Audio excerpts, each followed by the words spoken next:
Hi hello welcome back to our channel Srinivas లాగ్స్లో ఈరోజు Madanapalli tomato మార్కెట్లో టమోటా ధరలు ఏ విధంగా పడుతున్నాయో మనం ఈ వీడియోలో తెలుసుకుందాము. ఈరోజు 29వ తేదీ డిసెంబర్ నెల మదనపల్లి టమోటా మార్కెట్లో ఇప్పటి వరకు జరిగిన వేలంపాట ప్రకారము టమోటా ధరల విషయానికి వస్తే ప్రారంభ కాయలు, ఈ పొడి కాయలు, జ్యూస్ కాయలు, అన్క్వాలిటీ టమోటాలు, ఈ థర్డ్ క్లాస్ కాయలన్నీ 300 రూపాయల లోపు అయితే టమోటా ధరలు అయితే పలకటం జరుగుతూ ఉంది.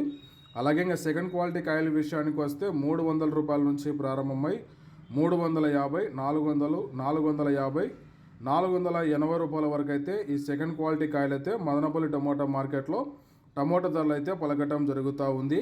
ఇంకా టాప్ ధర విషయానికి వస్తే ఇప్పటి వరకు జరిగిన వేలంపాట ప్రకారము మదనపల్లి టమోటా మార్కెట్లో 30 కేజీల బాక్స్ ధర 480 రూపాయల నుంచి ప్రారంభమై 500, 550, 600 రూపాయల వరకు అయితే మదనపల్లి టమోటా మార్కెట్లో ఇప్పటి వరకు అయితే టాప్ ధర అయితే పలకటం జరిగింది. 480 rupees to 600 rupees top price in Madanapalle tomato market yard. ఇంకా మార్కెట్ వేలంపాట జరుగుతూనే ఉంది. ఇప్పటి వరకు అయితే 600 రూపాయల వరకు అయితే టాప్ ధర. ఈ ఇన్ఫర్మేషన్ మీకు నచ్చినట్టయితే లైక్ చేయండి, షేర్ చేయండి. అలాగే మన ఛానల్ని సబ్స్క్రైబ్ చేసుకున్నట్లయితే రెడ్ కలర్ కనపడుతున్న సబ్స్క్రైబ్ బటాన్ని సబ్స్క్రైబ్ చేసుకోండి. Thank you watching this video.